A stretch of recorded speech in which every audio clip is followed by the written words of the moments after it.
Welcome back to All the Crackers in the Box. Hi, it's me, your friend Corey again, hanging out with some owl feet. I really need to get this one off my list. Gotta get it done. Gotta get through it. Anyways, glad you're here today. We're gonna work on a little bit of amigurumis and hey, what's up?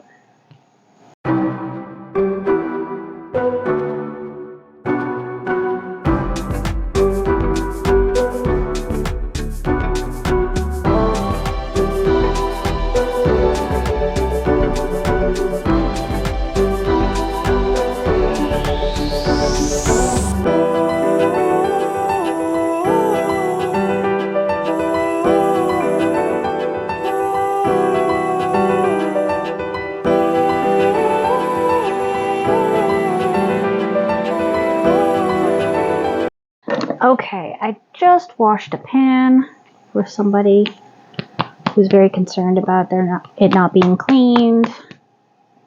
Because he's making lasagna and he needs the pan and all that loveliness. So, time to lotion up.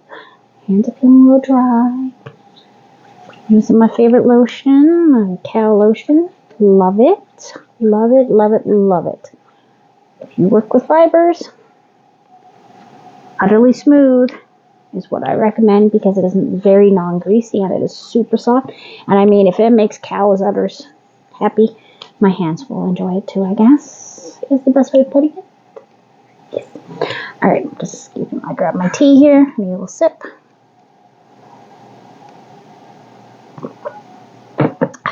It's cooling down. Which is fine by me. It just means I'm having an iced tea instead of a hot tea. I'm good. It's still warm. Not hot, but not too bad. Alright. Hands are good.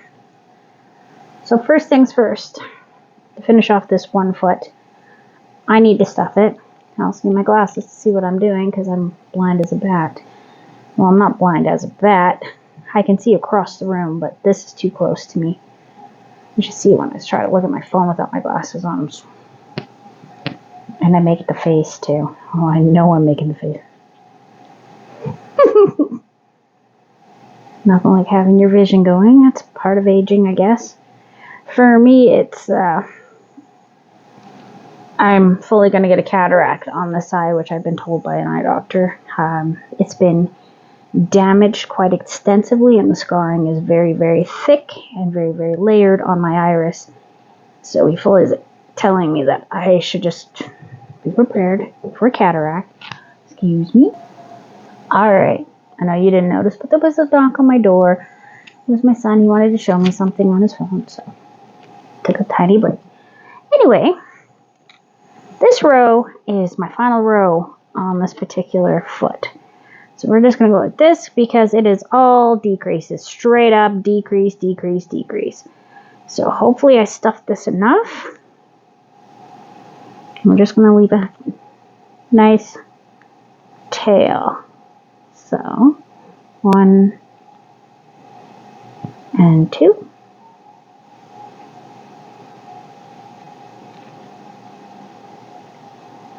Okay, and that is going there, so I know exactly where I came from.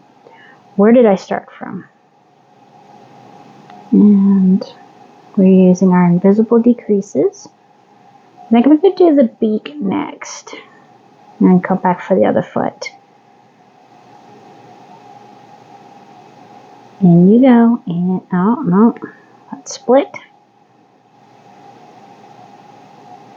There we are. These end stitches can be a little bit tricky, especially when you've stuffed it as much as I have. I wanted it quite stuffed because I want this owl to look amazing.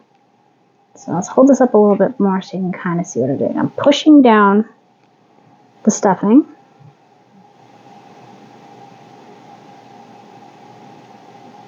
With my finger. It also keeps the stitches where I want them to, and if this could go in, yeah. Because we're only going through the front loop only. Front loop only through 2 of them, and then single crochet as normal. And you will get your nice non-holy decreases. because regular decrease, when you do it through the whole stitch, leave you a big hole on the second part, on the second stitch. Like the furthest one from where you started will end up way big. Alright. No, I don't think I'm going to add any more stuffing. I think you are a beauty. Yeah. So then I can just push this back out. Okay. Okay, bye-bye. Open that up. Then we're going to leave a good sized tail. I'm going to leave a giant tail on this one. I have a feeling it's going to take me a few rounds to get it where I want it to sit properly. So then he will sit on his feet nicely. Because that's what I want. Now, first things first. I always go back through here. I know some people don't. I feel like it closes the stitch off properly. And then we just go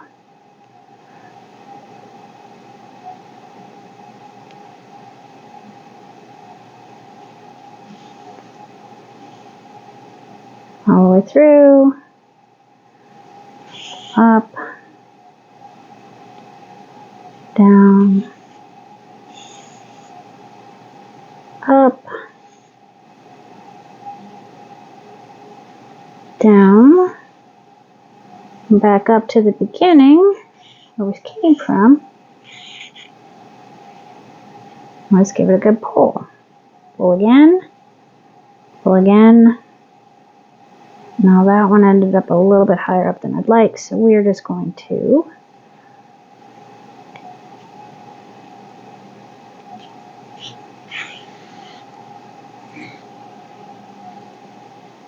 there we go. And that is it. That is closed. Can you see that very well, or is this yellow just kind of bleeding? Like that. I could have went through the front loops. I prefer to go to the front loops. I don't know why I went under, but this is mostly going to be underneath anyway, so just gonna try to camouflage this a little bit better.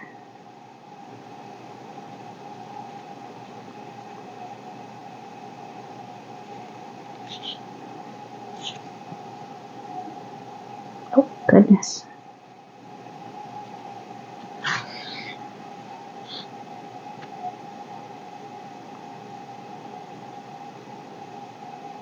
Much better. Okay, so we'll do the other side, and this one will be counted as done.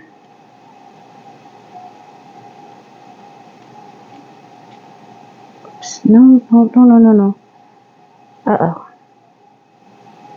Alright, I guess we're coming out that part.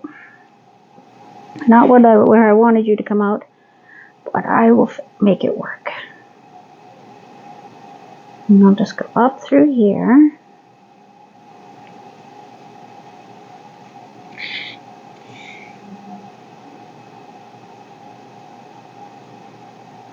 Now I'm going to go back through here.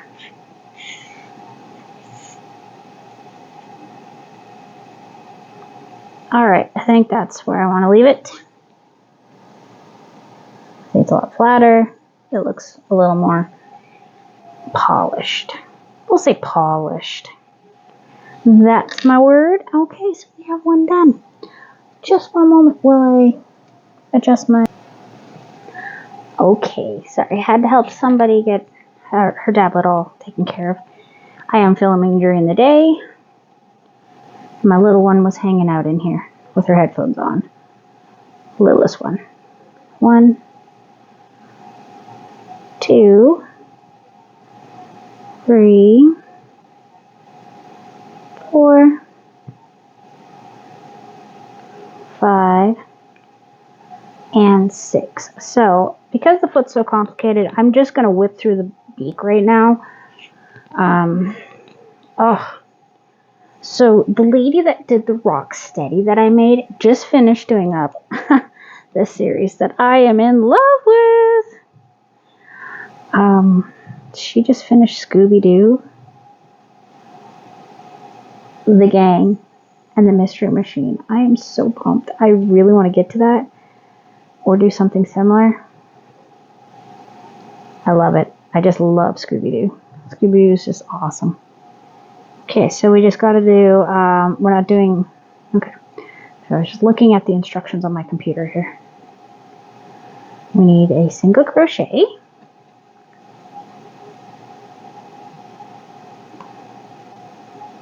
And the next one.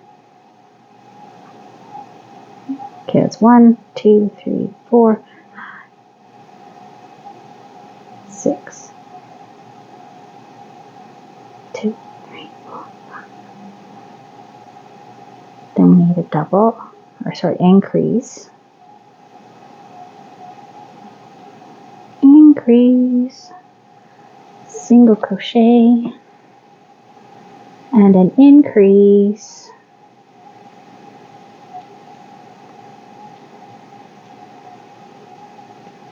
And an increase. Oh, I'm waiting for my rings to come in the mail. Because this feels weird.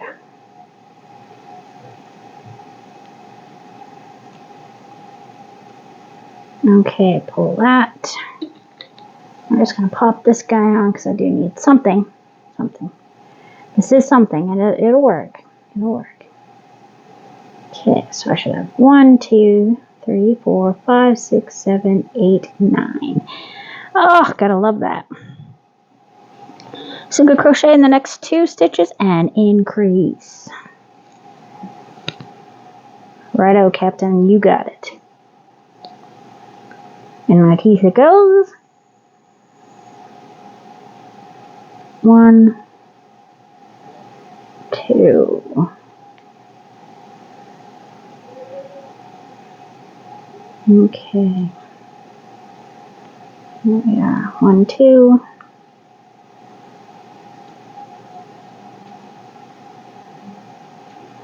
And increase.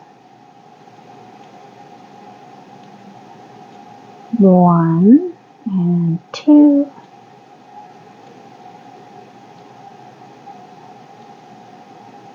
Increase.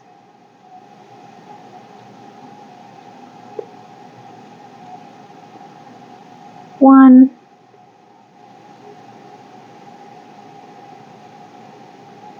2.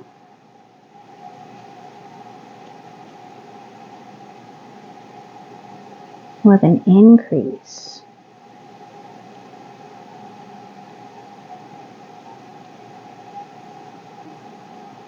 Okay.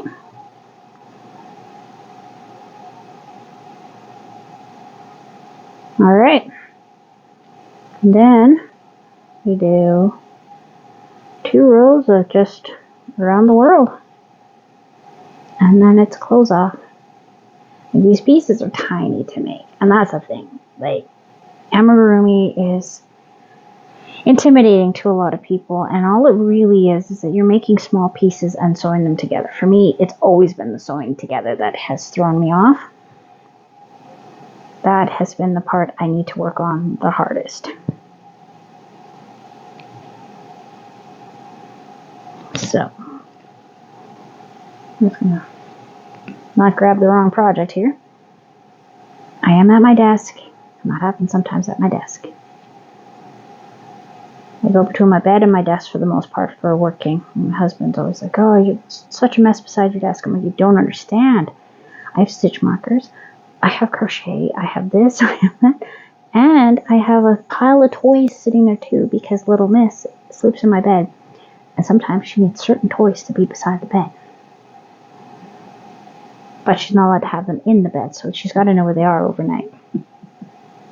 I don't allow hard toys in the bed because I always end up waking up on top of the little shotgun. And I will be very blunt. You don't want one of those stuck in your tush. You don't. You wake up, and it's like the Princess and the Pea, but the pea is rock hard. Maybe a bit more.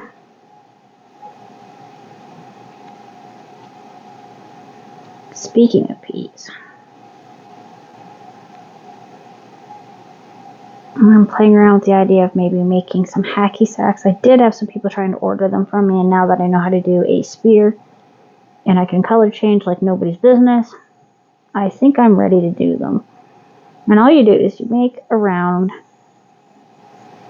and then you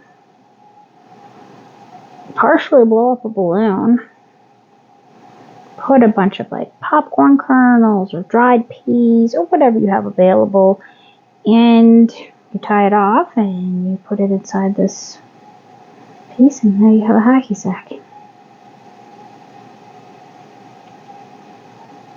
Now I know hemp is usually the best way to go because hemp really holds up well to the kicking and the tossing and whatnot, and some people just like hacky sacks just for squeezing them.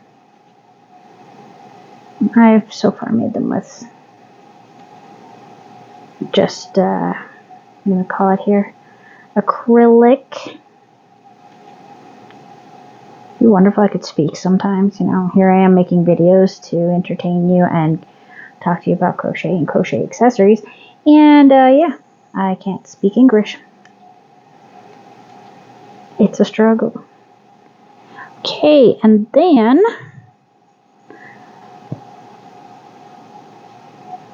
I need to fiber fill it. I'm going to do that right now. We're going to put some in, and then we're going to do a little decrease again, and then I just have 1 foot left, and that is it besides sewing it back onto the creature. So that is great news. We got 1 and 1.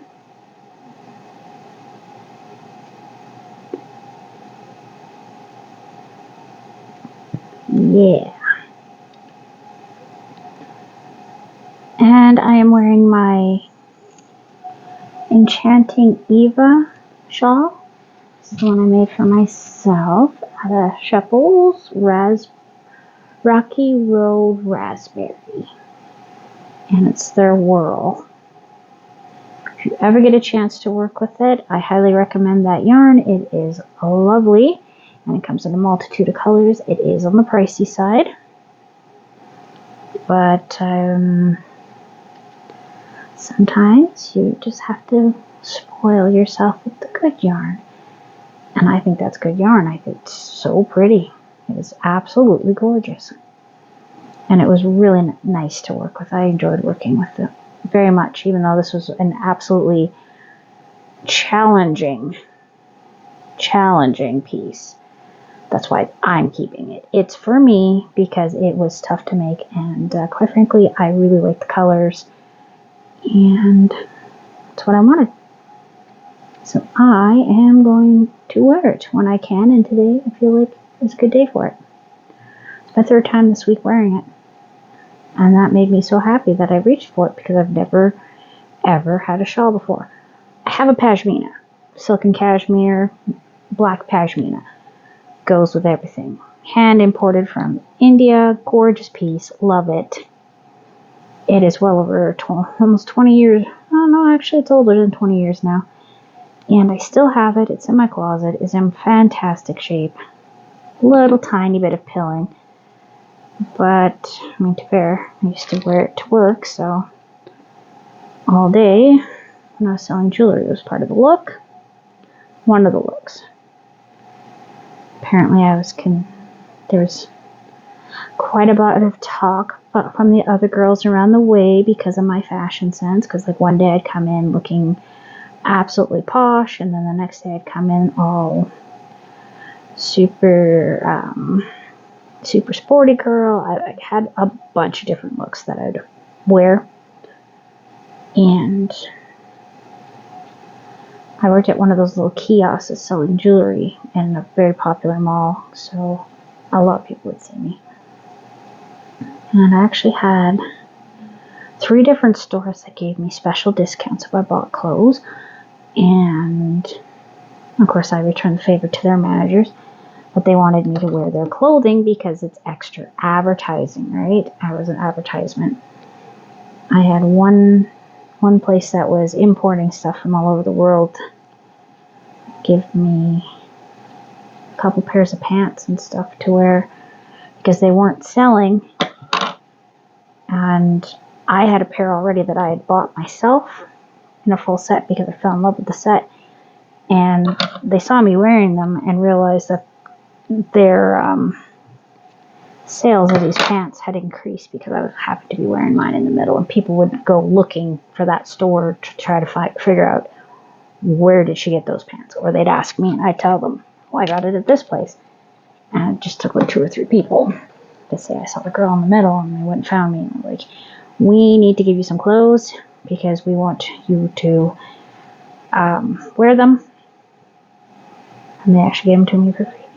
So that was a really good perk of, besides being really good at sales, being able to get free clothes. I mean, what woman in her early 20s would not be excited about that?